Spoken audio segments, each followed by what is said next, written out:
menyebabkan berlaku graf dia turun naik berfasa-fasa dalam perangan itu. Saya tak tumpu sangat pada perkara itulah. Saya lebih tumpu kepada a big picture about the shifting of power from one great power to another great power, ataupun istilah pada hari ini kita bincang tentang dunia. Saya baru baca mukadimah, buku baru saya dapat ni, kawan saya bagi kat saya. Satu The Statecraft, satu saya baru dapat juga. Dan ada dua lagi ni menarik juga, saya nak share dengan tuan-tuan nanti bila dah habis baca boleh share. The Power of Geography, 10 Maps that Reveal the Future of Our World. Ni Tia Masya. Satu yang saya cuba nak ni malam ni, yang ni kot, Prisoners of Geography, the map of everything you need to know about the global politics. Cerita tentang geografi, geopolitik. Banyak tuan-tuan. Ya faham, Mira. Sekejap saya tukar. Siapa yang nak tengok ni sekejap ni.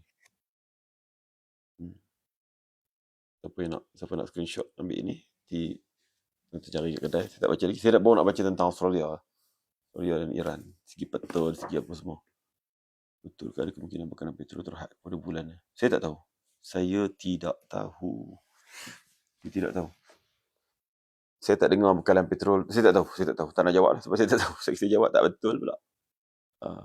Ada yang rekod tanpa memaklumkan, tak kira dia sebarkan, habis sesat orang dengar benda yang tak tepat daripada saya. Jadi kita cerita tadi, dia berlaku turun naik. Dalam mukadimah buku The Power of Geography tu, juga dia ceritakan tentang tahap-tahap kuasa besar dunia ni. Kalau kita katakan dahulu, US ini dia muncul sebagai juaranya bila dia datang di hujung Perang Dunia Kedua itu. Dia datang start 41 sampai 45 di pihak pemenang, dan tim dia dalam pakatan bersekutu Perancis, Britain, Soviet Union ataupun Rusia dan juga China. Walaupun itu duduk dalam pakatan dia sebagai pemenang, tapi negara-negara tu cedera dengan teruk. Ekonomi dia musnah, bangunan dia musnah, teruk. Jadi menyebabkan di pihak kalah lagi lah Jepun, Jerman, Itali lagi teruk lah, dan sekutu-sekutunya kalah lagi teruk lah. Jadi mereka muncul sebagai kuasa besar sebab apa? Sebab dia tak cedera teruk. Tak ada orang pergi attack negara dia pun. Jadi dia jadi kuasa besar. Bila dia jadi kuasa besar, duit dia banyak. Waktu tu orang pakai pinjam duit dengan dia, maka dia jadi sangat berpengaruh. Sampailah kepada dekad-dekad terakhir ni, itu Amerika. Tetapi pasca Perang Dunia Kedua, dia tengok pula wujudnya ancaman baru daripada sekutu dia sendiri dalam World War II. Soviet Union. Dia tengok Soviet Union semakin berkuasa di rantau Eropah, di benua Eropah, terutamanya di kawasan Eropah Timur. Maka Amerika memulakan satu persaingan kuasa dengan Soviet Union, apa disebut sebagai Perang Dingin ataupun Cold War between Amerika.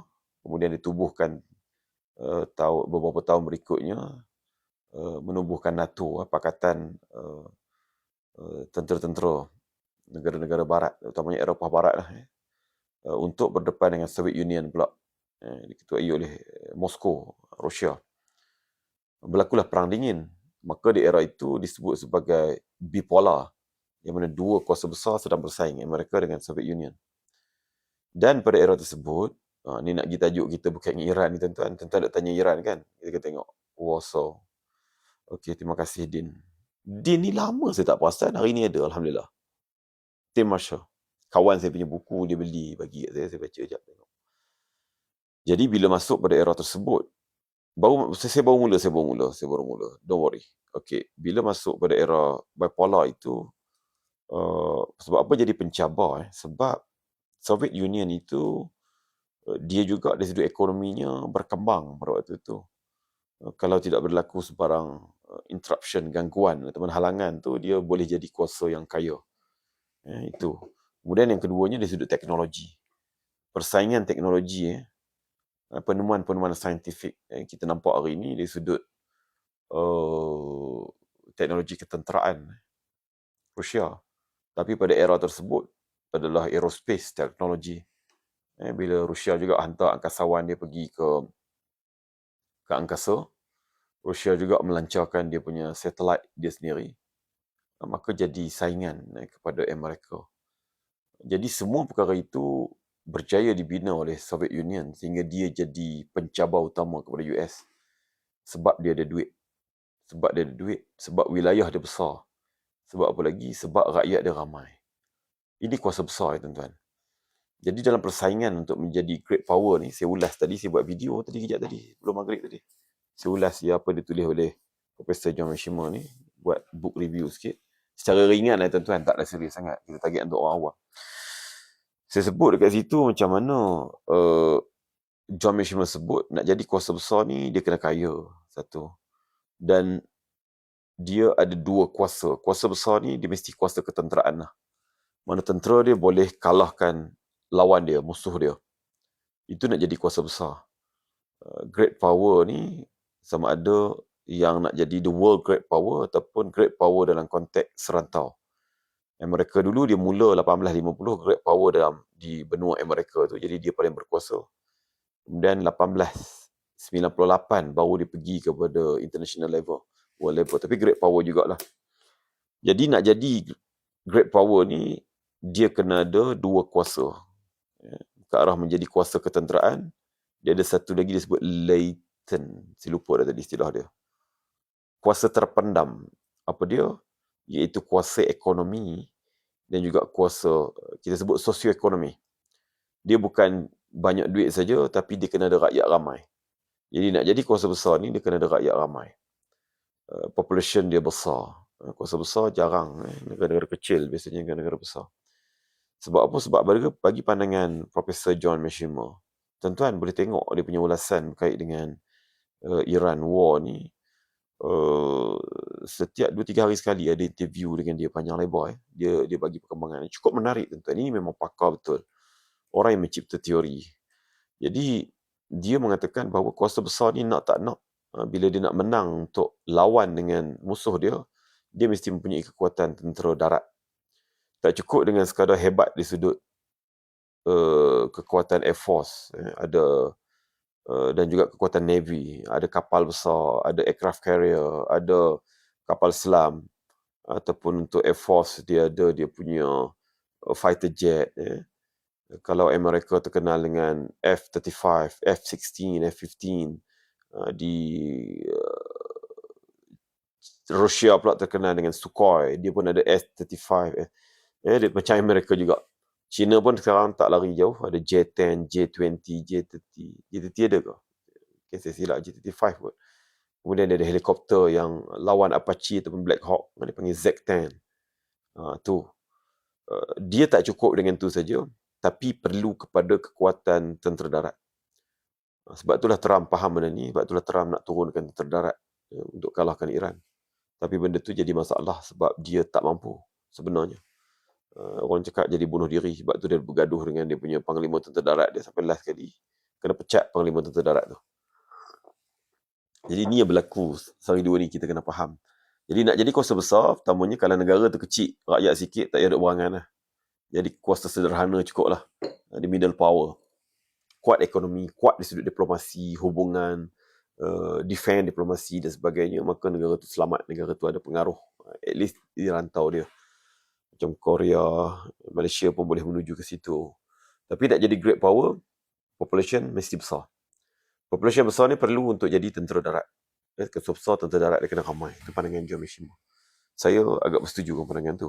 Walaupun ada dapatan-dapatan baru yang menunjukkan ada faktor-faktor lain yang sebenarnya boleh memberi kelebihan kepada negara-negara tertentu dalam peperangan. Okay. Kemudian population ini juga penting selain daripada untuk jumlah tentera yang besar, sebagai aset ekonomi.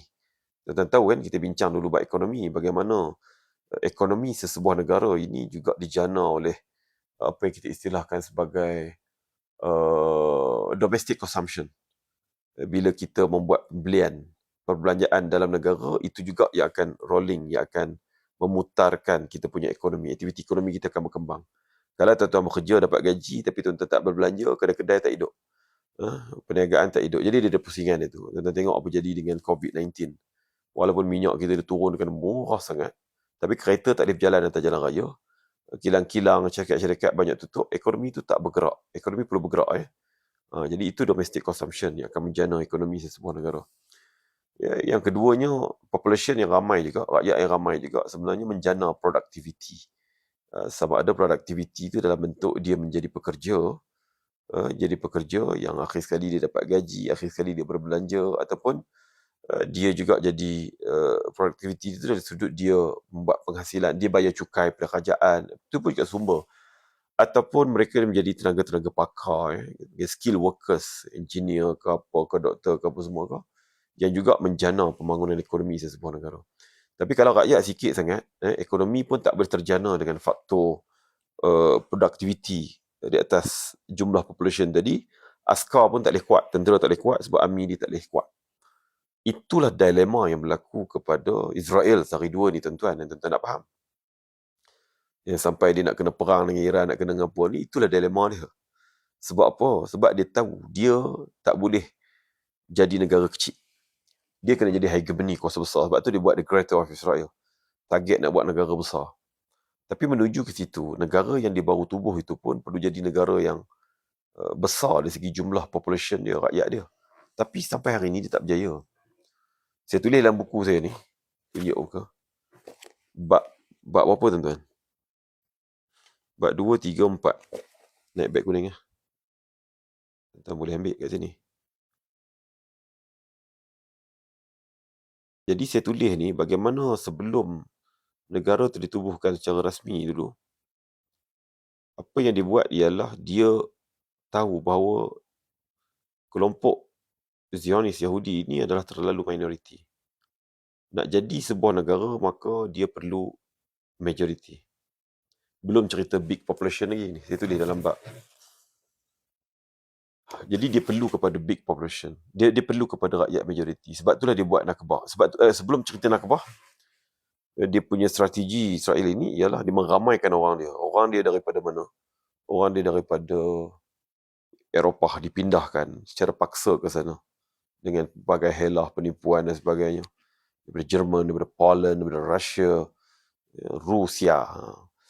Kemudian daripada Perancis, Britain dan sebagainya, di kalangan anak-anak yatim, dibawa paksa pindah pergi ke sana. Kemudian daripada negara-negara Arab, Yahudi yang dah hidup ribu tahun dekat sana tak ada masalah, dipaksa pindah. Sebab apa? Nak meramaikan orang dia dekat sana untuk bentuk negara.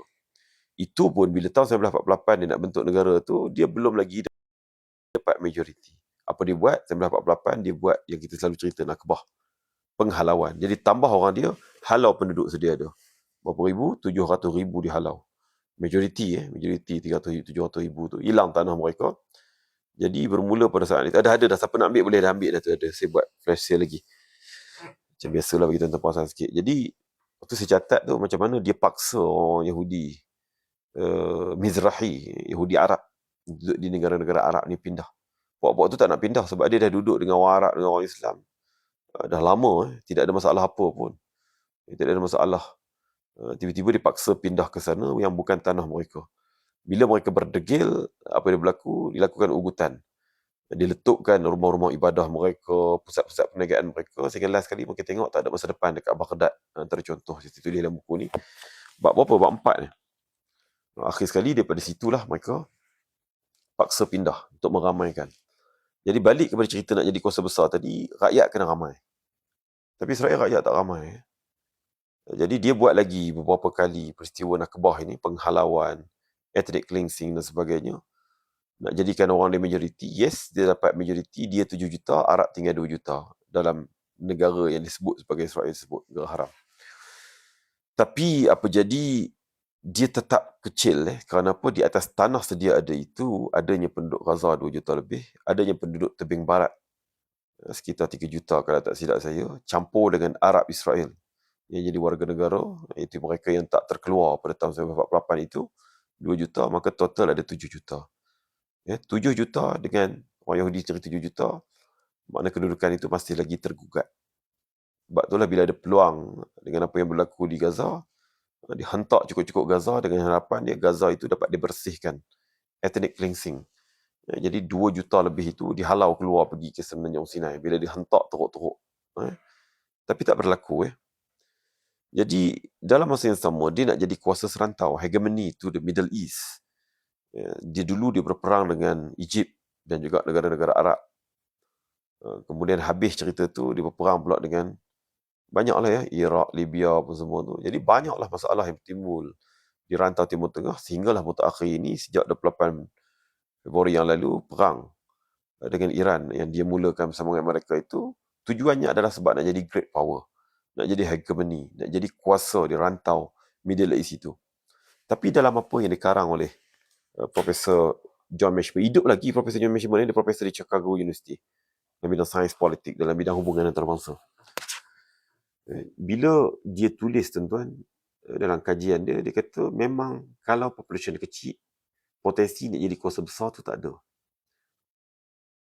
Saya bersetuju dari segi bab tu sebab apa? Sebab sehari dua ni kalau kita tengok apa yang disebut oleh Ketua Staf Angkatan Tentera Israel, Eyal Zamel. Saya tak tahu saya dah kongsi dengan tuan-tuan tak siang tadi. Mungkin saya ingat tak. Mungkin sebab saya ni campur duk buat rakaman video lagi kan. Dia sendiri sebut, tuan-tuan membaca dalam berita beberapa minggu lepas bahawa tentera rejim Zionis itu sedang menuju kepada kelemahan ataupun kekalahan ataupun kemerosotan sebab dia berlaku pengurangan terhadap jumlah anggota tentera dia. Dia tentera darat dia memang tak besar nak banding dengan negara-negara jiran dia, jauh sama sekali. Dia hebat dari sudut Air Force. Itu satu topik lagi kita boleh bahas nanti. Air Force dia memang cukup hebat. Tetapi dari sudut tentera darat dia tak besar. Tapi dia ada banyak reserve army. Rakyat dia yang umur berapa belas tahun, 17, 18, lebih kurang begitu, wajib untuk pergi kerahan tentera. Pergi buat latihan ketenteraan beberapa tahun. Kemudian jadi pasukan simpanan bila diperlukan, maka wajib turun. Kelompok inilah yang diturunkan beramai-ramai ke Gaza, bergila-gila, berapa bulan sekali, saya tak ingat 4 bulan ke 6 bulan ke. Dan kelompok inilah yang banyak terbunuh di Gaza tersebut. Menyebabkan pulang daripada Gaza, ramai di kalangan mereka trauma untuk tidak mahu lagi pergi ke Gaza. Tidak mahu lagi terlibat dalam peperangan. Itu satu isu. And then bila diajak pula sekarang ni, dia ingat fokus dia ketika ini hanya kepada Iran. Tiba-tiba gerakan Hizbullah yang dianggap oleh mereka telah pun lumpuh, turut sama terlibat dalam peperangan ini sehingga terpaksa mereka bertempur dengan Hizbullah. Bukan melalui serangan udara semata-mata, tapi pertempuran darat yang membawa kepada kematian dan juga jumlah cedera parah yang sangat besar. Ini yang sedang berlaku dalam masa 1 bulan ni tuan-tuan di sepadan Lebanon. Jadi dia memerlukan cukup banyak tentera darat untuk bertempur di sana. Malangnya mereka tak cukup tentera darat. Malangnya reserve army yang sepatutnya terlibat dalam peperangan ni pun tak nak turun, lari. Malang lagi apa dia, ada rakyat yang tidak mahu terlibat dalam kerahan tenaga ini ataupun menjadi askar simpanan ini. Kelompok agamawan Haredi, kita pernah cerita banyak kali dah sebelum ni. Kelompok ini selepas ditubuhkan negara itu, mereka wujudkan satu kelompok untuk belajar kitab Torah. Kononnya nak mengelakkan daripada ilmu itu ataupun kitab agama itu hilang daripada kepala orang-orang mereka. Bila mana berlakunya Holocaust di Jerman dulu, di Eropah Timur, termasuklah benda itu yang berpotensi terhapus. Maka diwujudkan kelompok khas untuk fokus belajar agama saja, duduk kat madrasah, duduk madrasah tu bahasa Arab dia. Fokus belajar Torah, kemudian fokus apa lagi, dapat scholarship, hidup di situ.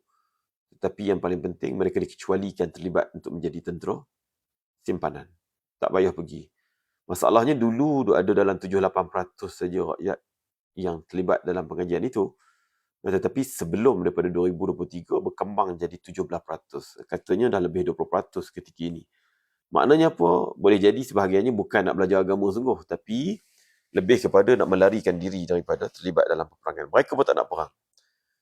Terbalik tuan-tuan. Terbalik. Kelompok Haredi ni kelompok agamawan yang menghafal kitab Torah, kitab mereka. Tapi tak nak pergi perang. Patut kalau belajar kitab, faham agama, lagilah nak pergi perang. Sebab dia percaya bahawa dia akan dapat kemenangan. Ini maknanya dia baca. Dia pun mungkin tak percaya. Sebab dia baca betul dalam kitab tu agaknya. Memang tak betul tindakan rejim Zionis itu. Boleh jadi begitu, wallahualam. Tapi pokoknya ketika ini, mereka mengakui mereka berdepan dengan masalah kita sebut sebagai angkatan tentera yang shortage, tak cukup. Jadi bagaimana dia nak jadi regional power, hegemony di rantau Timur Tengah. Benda yang basic untuk jadi kuasa besar itu pun, bagaimana yang dikarang oleh Profesor John Mishima ni pun dia tak boleh nak selesaikan. Dan lama mana dia nak selesaikan? Saya tak rasa ada jalan untuk dia boleh selesaikan. Dia tak boleh jadi kuasa besar dunia. Dia tak boleh jadi kuasa serantau. Tetap diancam. Kalau tak Iran, ke depan Turki. Kalau tak Turki, ke depan, banyak lagi negara-negara lain. Dah tambahlah kesatuan rakyat-rakyat. Kalau kata pemerintah itu bimbang kepada Amerika, rakyat tak bimbang Amerika. Yang kita yakini 99% yang berada di rantau Middle East itu, negara Mesir ke, Saudi ke, mana ke, mereka berpegang kepada perlunya, kepada pembebasan kembali sebuah negara Palestin. Jadi masa depan mereka di rantau tersebut tak ada. Population besar di rantau Middle East ini Mesir dah ada 100 juta, lebih dah. Turki dan juga Iran sekitar 90 juta kedua-duanya. Yang lain tak besar. Saudi dalam 30 gitu kot. Yang lain 9 juta, 2 juta, 5 juta, apa gitu. Tak besar tuan-tuan. Jadi ini 3 negara yang berpotensi menjadi saingan kepada dia. Sebab tu secara jelas disebut oleh Israel, pemimpin politik disebut selepas Iran, next target mereka adalah untuk Turki pula. Walaupun Turki ada hubungan diplomatik, ada hubungan dagang dengan Israel sejak tahun 1952 kalau tak silap, ataupun 51, tetapi dia memahami Turki adalah ancaman kepada mereka. Walaupun Turki itu adalah anggota NATO. Tapi kerana Turki ada jumlah pasukan tentera terbesar. Di kalangan negara-negara NATO ini, Turki adalah negara kedua terbesar saiz tentera dia, militeri dia, selepas daripada Amerika. Jadi dia ada potensi untuk jadi regional power. Dan dia dah pernah jadi pun. Samalah negara lain, India, China, hatta Bangladesh pun jumlah rakyat besar, lebih 100 juta.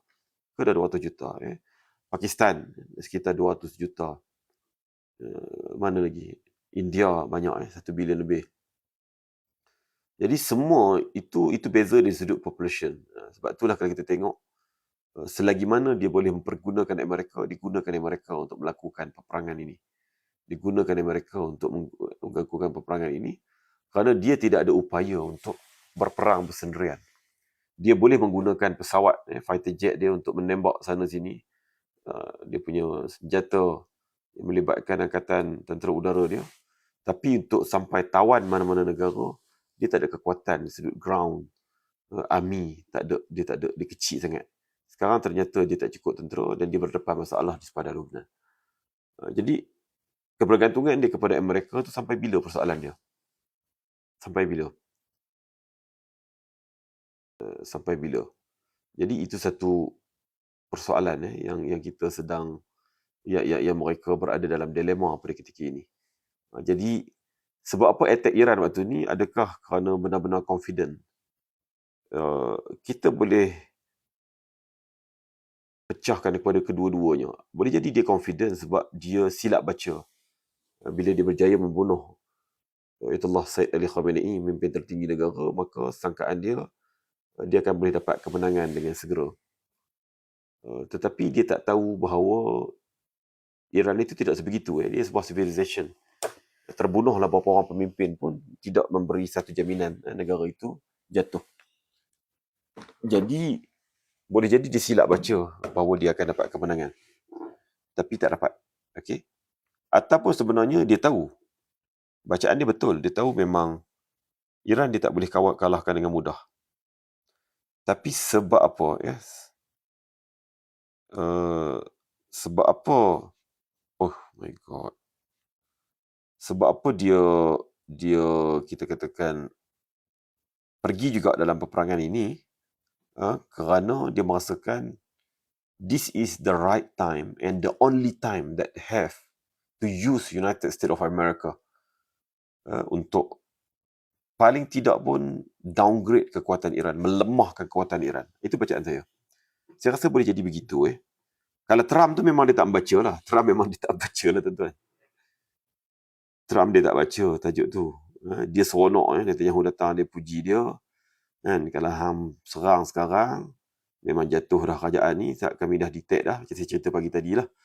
pemimpin tertinggi dia, Menteri Pertahanan ni, Kabinet Detail, bunuh pokok tu, 2-3 hari, tukar kerajaan. Dan Trump akan dikenang sebagai Presiden Amerika paling hebat, paling berkuasa. Berapa orang Presiden daripada tahun 79 tak berjaya untuk tewaskan Iran. Trump berjaya tewaskan. Jadi dunia akan mengingati Trump. Amerika akan jadi negara yang lebih kuat. China akan takut kepada Amerika. Sebab apa? Sebab bulan 1 dijatuhkan Venezuela. Kemudian awal bulan 3 dijatuhkan Iran. Jadi nak tak nak, bila dia pergi lawat Iran, lawat China bulan 5, China akan tunduk pada dia. Jadi macam-macam lah Netanyahu pergi cerita kat dia tu. Seronok kan dia. Dia seronok. Orang puji dia, orang angkat dia. Jadi siapa nak berdiplomasi dengan dia, dia kena puji dia lah. Dia syok lah. Tapi untuk Netanyahu sendiri, saya tak rasa dia tak baca ataupun orang-orang sekeliling dia. Walaupun ada keterdesakan bagi Netanyahu perang ini untuk peribadi dia. Kes mahkamah yang dia sedang hadapi, yang kita selalu bincang sebelum pada ni. Tetapi lebih besar daripada itu ialah dia merasakan kalau dia tak guna kesempatan Amerika di bawah Donald Trump ketika ini, dia nak jumpa balik kesempatan sebegini ni jauh, susah. Dia tak tahu bila. Sebab Trump, the only president, United States of America, that Israel ataupun Netanyahu boleh istilahnya memperdayakan, mempergunakan semahu-mahunya. Jadi Trump hanya ada baki 2-3 tahun lagi, 2 tahun lebih sikit lagi. 2 tahun setengah, tak lama dah. Itu pun tahun terakhir tu orang sibuk dengan kempen pilihan raya setahun tu, orang tak tahu cara kat dia dah. Okay. Jadi itu situasi begini. Jadi bukan kata confident sangat. Boleh jadi begitu. Ini kita punya pandangan. Bukan semestinya betul. Dia tahu bahawa dia tak mampu jatuhkan. Tapi dia kena guna juga Amerika waktu ini. Sebab apa? Amerika waktu ini dipimpin oleh pemimpin paling cerdik, tuan-tuan. Amerika dipimpin oleh pemimpin paling cerdik waktu ini, Donald Trump. Tuan-tuan tengok psycho Trump ni. Siapa yang belum ambil buku tu boleh ambil kat bawah. Saya tak ada. Kita pelan-pelan malam ni. Tuan-tuan tengok tak? Tuan-tuan baca dekat sosial media dia kejap tadi. Bila dia umumkan bahawa berjaya rescue, selamatkan dia punya pilot yang jatuh dekat Iran tu. Dan dicerita pula bahawa berlaku pertempuran. Dicerita pula bahawa mereka letukkan pesawat mereka sendiri. What? Pasal apa yang cerita? Pasal tak payah cerita lah. Sebab dia nak defensif lah. Sebelum Iran keluar statement, dia keluar statement dulu. Iran akan kata Iran yang tembak. Sampai hancur. Dia pula kata, tak, kami hancurkan sendiri pesawat kami. Supaya Iran tak dapat guna, tak dapat ambil, tak dapat data pesawat ke apa ke. Tak apa lagi tu, tak apa. Tapi tuan-tuan perasan tak? Tuan-tuan tengok kat sosial media dia. Dia cerita dia berjaya kalahkan Iran. Dekat bawah tu dia akan kutuk. Tak semacam mana pemimpin-pemimpin terdahulu. Dia kira nak tutuh Biden, nak tutuh Obama, yang dia tak sebut nama Bush lah. Tapi cerita dia semua Presiden Amerika sebelum ni bodoh. Dia je cerdik. Dalam perang ni tuan-tuan, antara faktor penting yang perlu diambil kira oleh mana-mana negara yang nak berperang, perlu ada kekuatan kesatuan. Waktu perang, Han tak boleh kira dulu Han duk bergaduh dengan Biden ke, Demokrat ke, ataupun Obama ke. Sama ada secara berlakon ke, secara apa ke, secara yang sebenarnya ke, dia kena tunjuk pada dunia dia bersatu. Dalam keadaan dia sedang berperang dengan Iran, dan dia tak berjaya menyelesaikan pun konflik di Ukraine, dia berdepan dengan Rusia. Dia tak berjaya selesaikan pun perang dagang dan persaingan politik dia dengan China. Tiba-tiba dia nak tunjuk kat dunia bahawa tengok kita berjaya dah kalahkan Iran, berjaya selamatkan pilot kita. Bla bla bla bla. Tak macam pemimpin-pemimpin dahulu. Gagal, tak pandai, tak erti. Awak yang bagi tunjuk dekat orang yang mereka tu sebegitu. Dia tak boleh.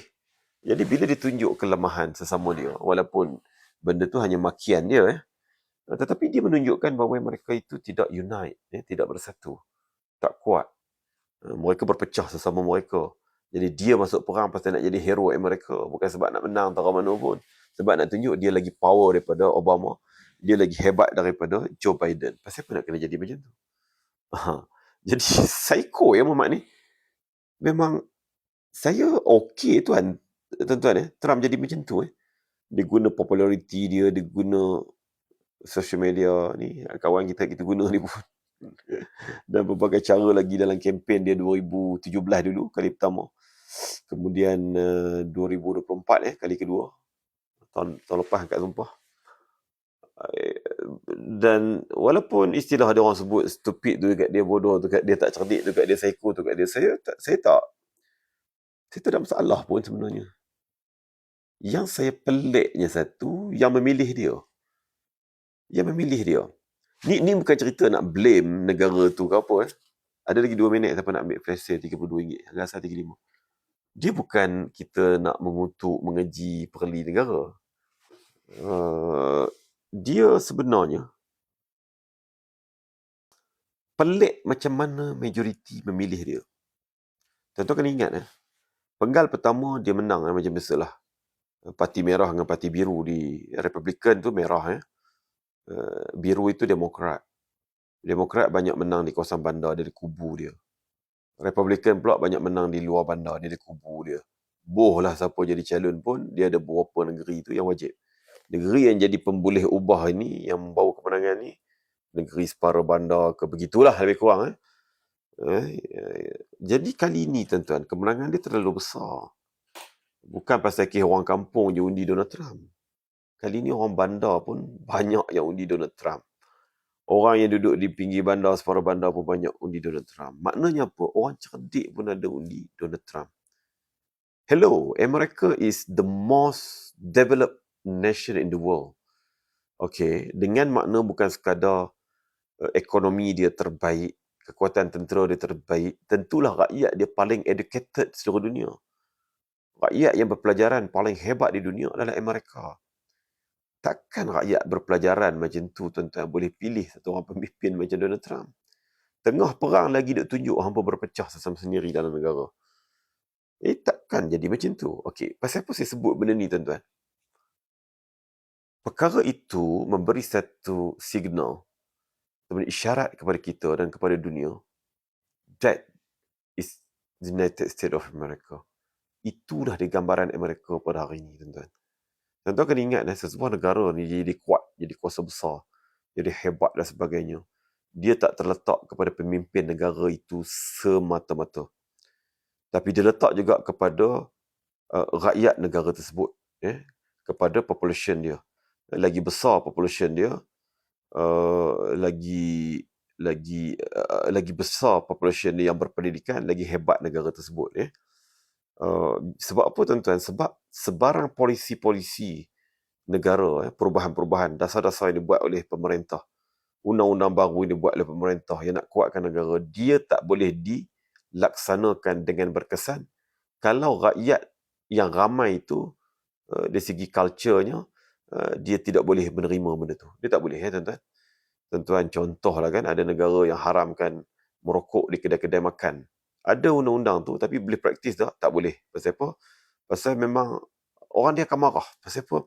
The level of education tu tak sampai untuk memahami bahawa bahayanya merokok di kedai. Sebab apa? Bukan masalah dia, masalah kanak-kanak, masalah orang lain yang terhidu dan sebagainya. Jadi dia macam tu. Dia macam tu sifat dia. Saya sambung lagi flash sale ni. Jadi apa-apa saja, tuan-tuan ingat tak dulu bila dia ada 2 kes lah. Ni bukan nak kata kat tuan-tuan, sebab kita pun macam tu kat dulu tuan-tuan. Zaman saya duk aktif sangat, duk melawan kerajaan membangkang tu, traffic light merah tu, lama pun kita marah kerajaan. Sorry, 3-3 lah dah. Kita marah kerajaan. Tak ada pasal, traffic light merah pun kait dengan politik juga. Hari ni pun macam tu lah tuan-tuan. Sama je. Sifat mana-mana pun sama macam tu. Jangan marah tuan-tuan. Ini memang adalah natural. Benda tu, benda nature dalam politik. Siapa jadi pembangkang kerajaan buat semua salah. Saya dulu pun ada agak macam tu.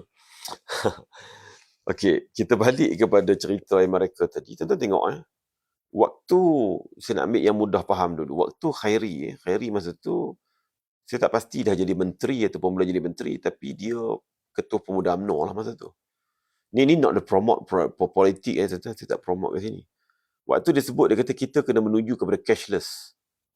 Kita kena berusaha untuk menuju kepada cashless. Maknanya tidak menggunakan cash, wang. Bayar guna e-wallet, bayar guna kad ke, bayar guna apa-apalah lah ni, QR lah, apalah segala mak nenek. Waktu tu banyak orang ketawakan dia. Banyak orang ketawakan Khairi. Apa punya orang macam tu semua. Tapi hari ni tuan-tuan, buku ni hari ni 32 saya buat harga asal 35. Okey. Waktu itu dia diketawakan. Bila itu tuan-tuan? Saya tak rasa 10 tahun lepas. Hari ni dia 2026. Ialah 10 tahun lepas. Tapi hari ni tuan-tuan, tuan perasan tak tuan-tuan?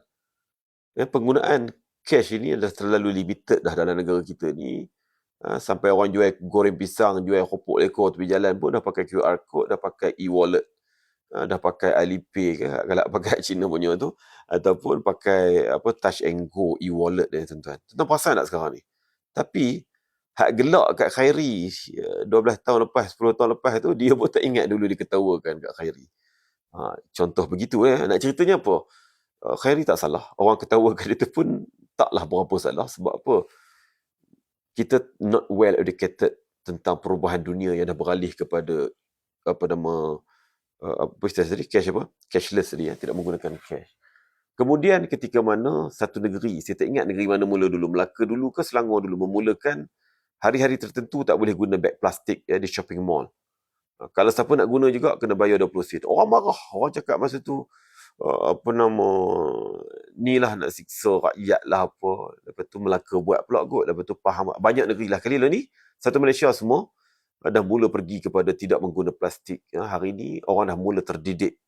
Orang dah mula terdidik bahawa bahayanya penggunaan plastik kepada alam sekitar. Bahayanya kepada orang sebut tentang climate change. Orang sebut tentang global warming. Dunia yang semakin hari semakin panas. Bila dia semakin panas, orang tak faham benda tu bila dikaitkan dengan alam sekitar. Orang kaitkan dengan penggunaan plastik, buang sampah, tebang hutan, bakar, pembakaran terbuka apa semua tu membawa kepada masalah alam sekitar, masalah apa. 10 tahun lepas orang tak pakai, 5 tahun lepas orang tak berapa nak faham lagi. Hari ni baru orang faham. Why? Bila lepas Paris Agreement dan semua, orang tengok banjir besar melanda Pakistan. Juta rakyat dia terkesan. Banjir besar berlaku di Taiwan. Dan yang terkini banjir besar berlaku di Sumatera, di Aceh, semua tu. Yang tu yang terdekat dan terbarulah. Barulah kita tengok. Kenapa dulu tak berlaku benda gitu? Banjir ada zaman dulu-dulu tapi tak teruk macam tu. Itu adalah kesan daripada global warming. Itu adalah kesan daripada climate change. Bila mana dunia semakin panas. Pasal apa makin panas? Pasal kes-kes tadi yang kita sebut tadi lah. Yang tebang hutan, yang buat pembakaran, penggunaan plastik, penggunaan bahan bakar, segala macam lah. Petrol, diesel apa semua ni, akhir sekali apa yang berlaku kepada dunia semakin panas. Bila semakin panas, ais yang berada di Antartika dan Arktik semakin mencair. Bila semakin mencair, paras laut naik. Bila paras laut naik, hujan yang turun, kandungan dia dah tak macam dulu. Kandungan dia berganda-ganda besar. Itulah yang turun dekat banjir di Selangor tahun 2021 penghujung dan awal 2022. Itulah yang berlaku di Kedah tahun 2000 berapa dulu. Kemudian berlaku di Kelantan. Tu lama, zaman di Kelantan 2014 kata silap tu. Masa tu orang tak bercakap lagi global warming ni. Yang terakhir ni baru bercakap tapi tak ramai yang memahami. Kemudian yang terbaru berlaku di Aceh. Jadi bila kandungan hujan tu besar, banjir tu pun besar, kemusnahan tu besar. Ditambahlah dengan penebangan hutan, balak dan sebagainya, lagi parah. Lagi parah. Aceh tu dah berapa bulan tuan-tuan, hari ni masih lagi ramai duduk dalam kemah-kemah. Jadi barulah orang faham, barulah orang dah tak marah bila mana. Dan kita tengok hari ni banyak orang pergi pasar raya, shopping mall, dah bawa beg sendiri. Kalau pergi dekat Speedmart tu, dia ada beg Speedmart 99 Speedmart tu yang boleh pakai Kuala Kerai 2013 betul. Teruk tuan-tuan masa tu. Itu pun kesan global warming. Tetapi masa tu tak faham lagi. Tak faham. Hari ni orang dah faham. Itu kita cerita how important is apa yang disebut sebagai education. Rakyat yang memahami, yang berpendidikan. Jadi kalau kerajaan mana-mana negara, mana-mana parti pun buat sebarang perubahan, orang tak mudah terima pasal apa? Sebab dia tak faham. Dia tak tahu. Dalam konteks Amerika tadi, kita pelik Amerika terbalik. Dunia semakin educated, Amerika pula memilih satu orang presiden yang paling apostrofi, cerdik, Donald Trump. Tengah perang, duk kutuk negara sendiri, pemimpin politik dalam negara sendiri. Itu yang Donald Trump duk buat sehari dua ni. Jadi tuan-tuan, kalau begitulah berlakunya Amerika, rakyat secara majoriti boleh pilih pemimpin macam Trump, apa yang diharapkan oleh rakyat Amerika sendiri, negara Amerika sendiri dan sekutu-sekutu dia, yang Amerika itu akan naik balik, jadi kuat balik tuan-tuan, economically ataupun dari sudut ketenteraan dia. Macam mana ya tuan-tuan? Tak nampak ya tuan-tuan. Tak nampak benda tu. Sebab itulah kalau dibahaskan, saya dengar Kak Haji Zainal pun, Haji Zainal pun sebut, dia petik daripada pandangan siapa sekolah Haji Zainal sebut baru ni, ZRA, dia mengatakan bahawa Amerika memasuki fasa-fasa.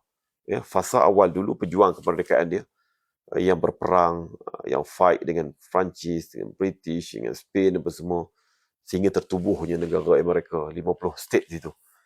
Ya? Prof Jiang lah. Okay. Susah generasi itu bangunkan, kemudian negara itu jadi Jeffrey Sachs pun dia sebut betul. Generasi yang kedua berikutnya pula, generasi yang membangunkan ekonomi berkembang jadi negara kaya. Kemudian datang generasi ketiga. Lah ni tak tahulah, ni kategori ketiga ke keempat, yang hidup dalam kesenangan dan tidak lagi berusaha.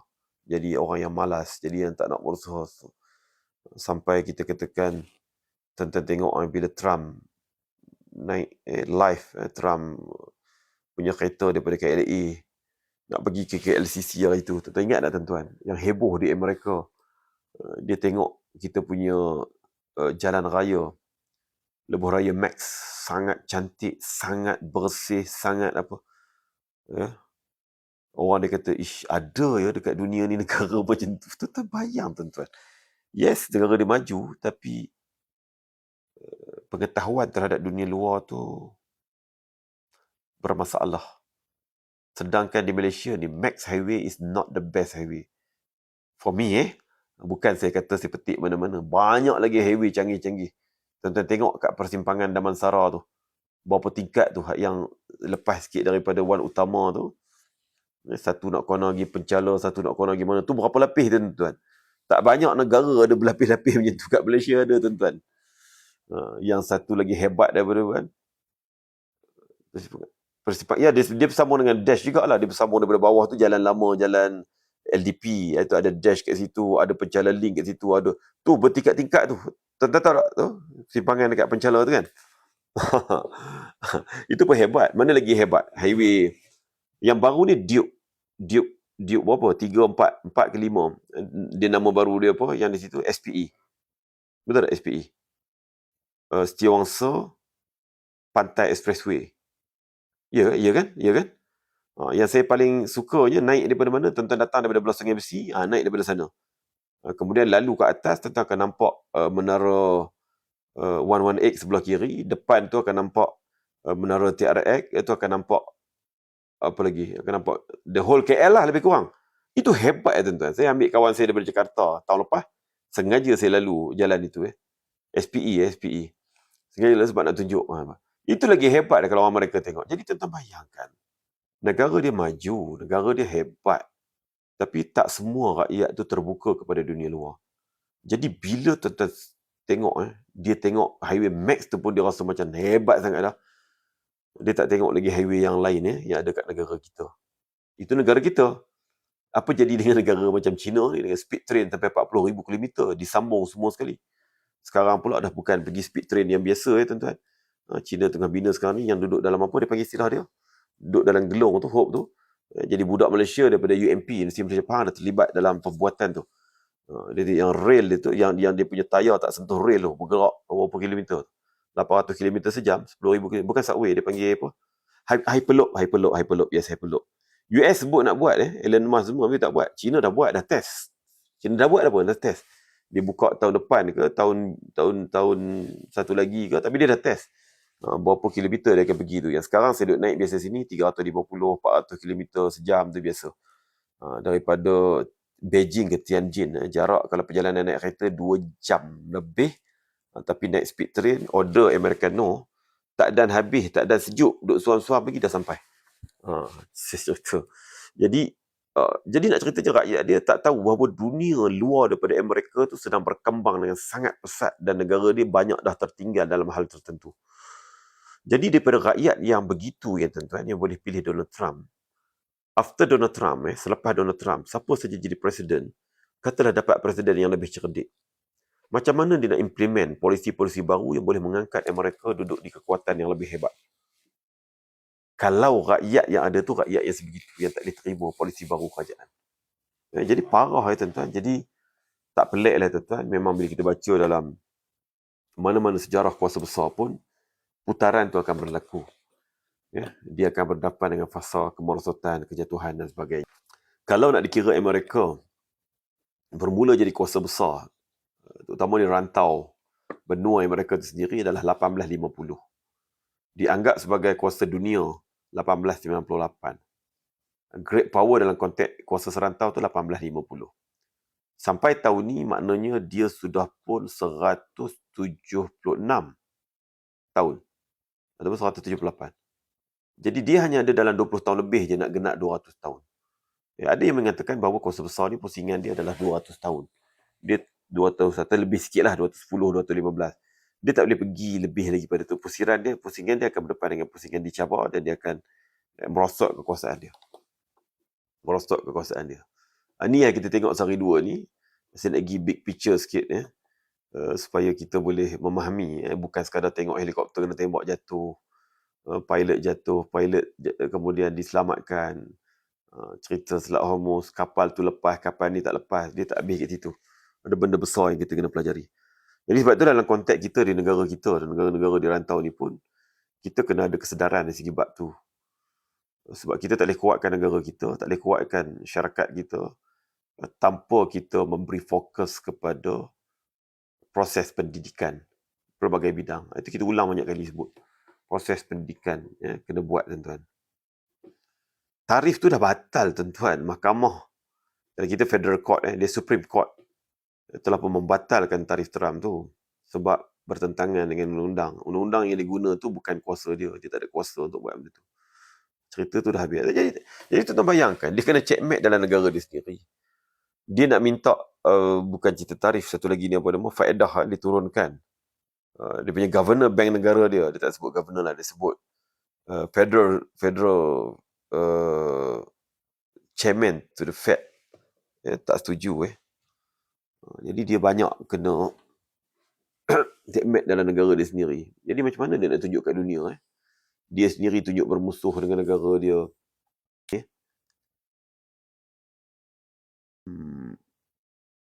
Tak apalah. Okey, Zaim tanya tu kat atas tu, terangkan sejauh mana penglibatan Oman kat atas Selat Hormuz sedangkan ia berada di perairan Oman. It's a good question. Bagus. Macam ni baru best soalan. Sambil-sambil tu ambil lah buku ni, siapa yang belum ambil ni. Ini memang cerita pasal perang Iran-Israel. Perang 12 hari tahun lepas dan jangkaan kita yang ke depan. Itu perang hari ni lah. Tuan-tuan boleh ambil kat sini, belajar kat sini. Ni bendera Saudi. Ni bendera Iran. Ni bendera rejim Zionis itu. Terangkan dalam ni. Okey. Balik pada soalan Zaim tadi, sejauh mana penglibatan Oman? Oman ni istimewa. Saya baca satu bahan saja berkait dengan Oman, tak banyak. Dia bukan baru 10-20 tahun ni dia jadi begitu. Oman ni dah beratus tahun.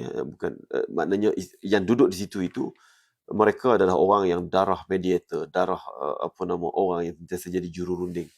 Sebab itulah Oman dengan India pun dia baik, dia ada jasa kepada India. Dia ada jasa kepada India dan banyak kuasa. Jadi sebab itulah hari ini Oman tak ambil sikap sebagaimana jiran-jiran yang lain. Dia pelik sikit. Dan dia hari ini Oman menjadi negotiator yang dipercayai. Sebab itulah dalam isu Iran ini, rundingan dengan Amerika belum perang ini, banyak negara tawarkan untuk jadi orang tengah. Banyaklah, termasuk Turki, termasuk mana lagi, Indonesia. Tapi last kali Iran terima tawaran daripada Oman. Dipercayai. Dan mereka juga percaya kepada Oman untuk jadi jururunding. Dalam Selat Hormuz, isu Selat Hormuz saya sebut tadi, Selat Hormuz itu berada di perairan dua negara, Iran dan juga Oman. Jadi sejauh mana penglibatan Oman? Okey, tuan-tuan tengok kat sini, kenapa Iran tu lebih berkuasa? Jarang dengar cerita Oman dekat sini. Selat Hormuz, tuan-tuan, laluan yang paling sempit itu, jaraknya dikatakan sekitar 33 km. Tapi kena ingat, kapal bukan boleh lalu seluas-luas 33 km itu. Dia tak boleh lalu seluas-luas 33 km itu. Sebab apa? Tepi dia ada batu, ada apa, ada tempat yang tak dalam ke dan sebagainya. Tempat yang boleh dilalu tu sebenarnya tak 33 km. Kurang pada tu sempit. Okey, kena tengok betul-betul tuan ya. Yang pertamanya, walaupun kapal tu sebahagiannya boleh lalu ikut Oman di awal perjalanan dia, dan bila sampai dekat laluan tengah yang paling sempit, disebut sebagai choke point, laluan tercekik itu, dia sampai dekat situ, masuk dalam perairan Iran tu lebih banyak berbanding perairan Oman. Satu. Satu. Itu lebih Iran dekat situ berbanding Oman. Walaupun tetap dia boleh guna Oman, tapi dia kena masuk juga ke Iran. Satu. Yang kedua, lepasi choke point itu, Selat Hormuz tu, lepasi Selat Hormuz itu, tidaklah bermakna bahawa bebas terus pergi ke laut lain. Lepas saja dekat pintu masuk tu, walaupun boleh jadi dia mengguna di atas laut laluan Oman, masuk saja dia kena lalu atas laluan laut yang Iran kuasai. Dia bukan 1-2 kilometer. Lepas pada masuk, dia akan masuk. Jadi kapal-kapal tu nak tak nak, kebanyakannya mesti lalu ikut Iran punya perairan. Satu.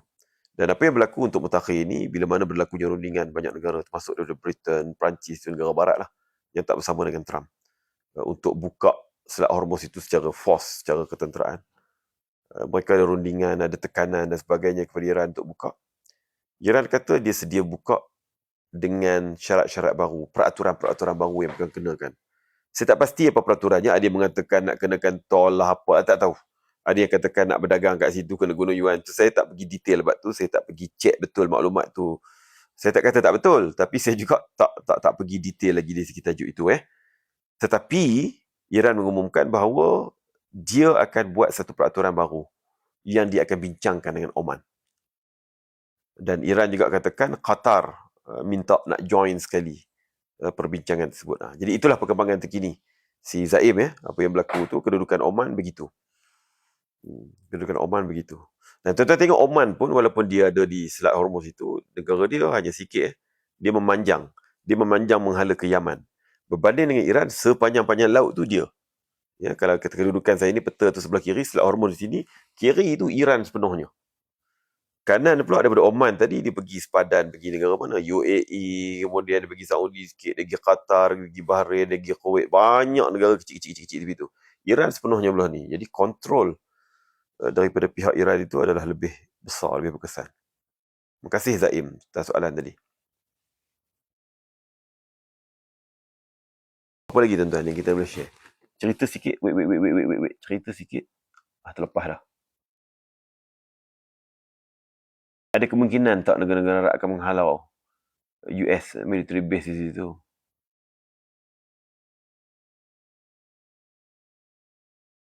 Okey, saya nak jawab Manji.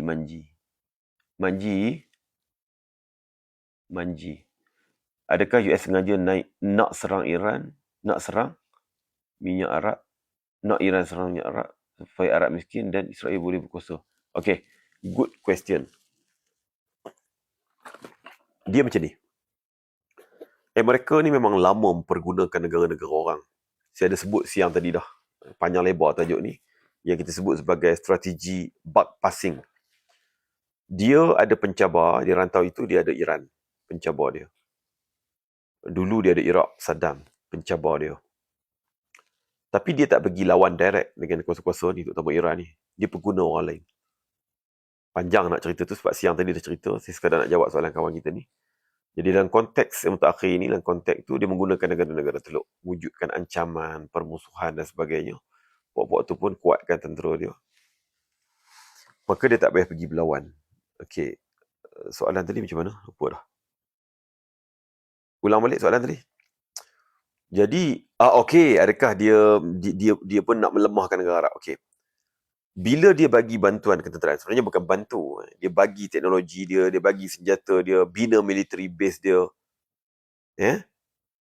Negara tu kena keluar duit beratus bilion selama puluh tahun. Ada yang sampai trilion beli senjata. Dia kaya. Dia bukan sekadar nak negara-negara tu lawan Iran supaya Iran kalah. Kemudian negara tu jadi kuat. Tak. Dia nak negara tu pun lemah juga. Dia nak negara tu lemah juga. Supaya dia yang naik. Supaya sekutu dia Israel yang naik. Jadi betul lah soalan tu tadi. Jadi balik kepada soalan sebelum benda itu, adakah membawa kepada negara Arab ni akhir sekali tutup ataupun halau US daripada tanah mereka, tutup military base mereka. Kalaulah benda tu berpanjangan, saya menjangkakan benda tu tak mustahil pun berlaku. Sebab apa? Sebab kalau perang itu berada pada tahap hari ini, Iran ada lagi kerajaan yang boleh dirunding, tetapi dia tidak tewas. Maka dia akan terus jadi ancaman kepada kepentingan mereka yang ada dalam negara-negara teluk. Jadi macam mana negara teluk nak berniaga? Macam mana negara teluk nak hidup kalau Iran duk attack negara dia non-stop? Itu satu situasi. Kalaulah jatuh kerajaan sedia ada, dia bukan boleh naik si anak cucu Raja Shah Reza Pahlavi tu jadi pemerintah terus, tak boleh. Sebab negara itu akan jadi huru-hara, akan jadi perang saudara. Negara itu akan ada perang gerila yang besar. Buat-buat RGC, buat-buat penyokong kerajaan hari ini, mereka ada teknologi. Mereka boleh buat drone, mereka boleh buat segala senjata. Tapi mereka tidak lagi kerajaan. Mereka jadi macam Houthi, jadi macam Hezbollah, non-state actor. Lagi susah negara-negara Arab. Sebab apa? Sebab bila mereka bertukar daripada state actor yang namanya kerajaan Iran kepada non-state actor namanya apa pula lah, Houthi ke, Houthi 2.0 ke apa benda ke, Hezbollah ke apa ke, nak berunding pun payah. Sebab apa? Sebab mereka non-state actor. Jadi kerja mereka apa? Terus-menerus melakukan attack, serangan kepada kepentingan-kepentingan negara barat Amerika terutamanya ada di negara-negara teluk. Macam mana teluk nak kembali kepada asal, iaitu stabil dari segi politik dia, tak ada gangguan, tak ada apa, baru boleh berniaga, baru boleh membangun balik. Tak boleh, tuan-tuan. Jadi kalaulah itu halangannya, maka apa jalannya? Melainkan mereka turuti kehendak Iran, halau semua Amerika yang ada dalam jalan-jalan mereka. Jadi benda tu tak mustahil berlaku. Saya tak kata akan ke apa, saya kata tak mustahil boleh berlaku. Terima kasih, soalan yang baik. Oman kaya. Oman negara minyak, tuan-tuan. Tapi jumlah dia tu taklah sebanyak yang ada pada Saudi, ada pada Qatar apa semua. Oman negara minyak juga. Cumanya Oman ni menariknya apa, tuan-tuan? Dia dengan kekayaan dia tu, dia tak binalah menara tinggi-tinggi, menjadikan dia popular macam mana Dubai, macam mana Qatar. Oman dia pelihara heritage dia, bangunan-bangunan lama dia dipelihara, sejarah, bangunan-bangunan sejarah dia dipelihara. Ya, jadi tuan-tuan boleh pergi ke Oman. Dulu Cairo Aming ada buat promotion Oman kan dulu. Pergi melawat Oman, tuan-tuan, menarik negara ni. Dia macam island lah, island. Siapa yang pernah pergi ke Dublin, ibu negara island, tuan-tuan nak tengok bangunan tinggi macam kat KL, tak ada.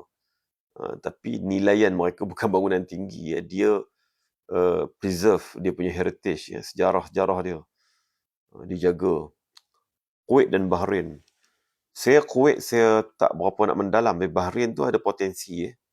Sebab Bahrain 2011 dulu dah berlaku kebangkitan rakyat dia, Arab Spring.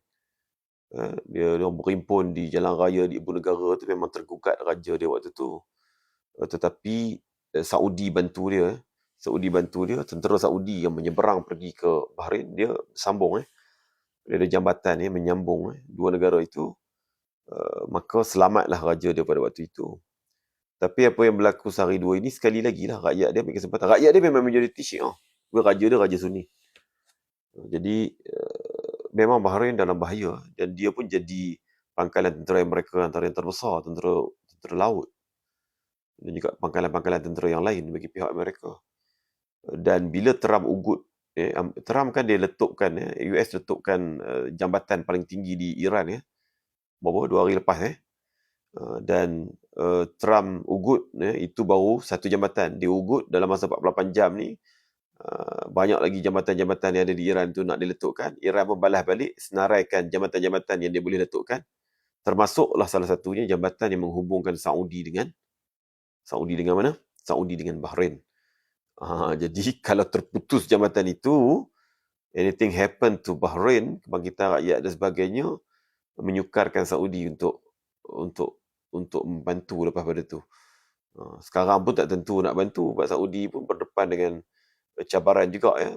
Banyak markas-markas logistik tentera Amerika dalam wilayah dia diletupkan oleh Iran. Pesawat-pesawat yang bantu untuk mengisi minyak fighter jet dekat udara diletupkan oleh Iran. Radar-radar yang ada di negara dia pun milik Amerika diletupkan. Dia pun ada halangan tersendiri. Itu yang berlaku sehari dua ni, tuan-tuan. Kapal minyak berapa jumlah saya tak tahu. Tapi yang confirm di Saudi, di Iraq satu jatuh tu confirm. And di Saudi, di Prince apa benda, tak jauh pada Riyadh tu, ditembak yang parking itu berapa buah tak tahu. Tapi maknanya bukan sebuah lah. Kemudian satu pesawat pengintip juga dihancurkan separuh, body dia dihancurkan. Kenapa hubungan Trump dengan putera Muhammad bin Salman renggang? Dia berlaku serentak. Baru ni dia memberi ucapan yang bagi Saudi menghina Saudi. Saudi ni kira macam pak teruk dia. Tuan-tuan nak kata sungguh tak sungguh tu cerita lain. Tapi cara-cara depan orang buat sekutu sendiri macam budak-budak, teruk lah. Kemudian Perdana Menteri Jepun pergi ke White House jumpa dia. Dia memalukan Perdana Menteri Jepun juga. Yang patutnya waktu ni dia perlukan sekutu bersama dia. Tak, dia lagi bantai sekutu dia. Itulah anugerah dunia dengan kehadiran Donald Trump itu. Yes, tenat kerana tidak ada sokongan NATO. Selama ni dia berperang. Di seluruh dunia mesti dengan sokongan dan bantuan daripada sekutu dia. Tuan-tuan jangan ingat dia paling kuat, duit dia paling banyak, senjata dia paling banyak, dia boleh mudah-mudah boleh pergi perang tanpa sekutu. Yang dia ungkit selama ni, dialah membantu sekutu di dalam NATO tu. Kalau dia tak bantu, dia kata mampu habis dah apa-apa. Negara Eropah tu kena bahan dengan Rusia. Dia bukan kira macam tu saja. Dia nak pergi berperang, dia perlukan kepada logistik, dia perlukan kepada minyak, dia perlukan kepada lapangan terbang, dia perlukan kepada pelabuhan ataupun military base untuk Navy dan sebagainya. Kalau tidak, kapal dia daripada Amerika tu nak berlabuh dekat mana? Pesawat-pesawat dia nak sambung isi minyak dekat mana? Itu yang dia marah dekat Perancis dan juga Itali kerana tak benarkan dia guna ruang udara. Ada juga touchdown dekat negara-negara itu untuk dia berehat ataupun sambung. Sebab dia tak boleh. Dia mesti kena ada sekutu. Sebab itulah dia buat military base dekat Filipina, dia buat dekat Jepun, dia buat dekat Korea. Sebab apa? Sebab dia tak boleh daripada negara dia terus pergi ke situ walaupun ada aircraft carrier. Aircraft carrier tu pun perlu kepada servis, perlu kepada pembaikan, perlu tambah logistik. Dia bukan boleh duduk atas laut sampai berbulan-bulan, logistik tak bertukar-tukar, makanan dan sebagainya. Jadi dia perlukan sekutu yang banyak di seluruh dunia. Tapi lo ni, dia dah tunjuk permusuhan dengan sangat ketat dengan sekutu dia. Sekutu dia pun lawan balik lah kali ni. Hang nak perang, hang perang seorang-seorang. This is not our war. Ini Amerika punya perang pasal apa nak libatkan British. Ini Israel punya perang pasal apa nak libatkan Perancis. Teruk dia, tuan-tuan.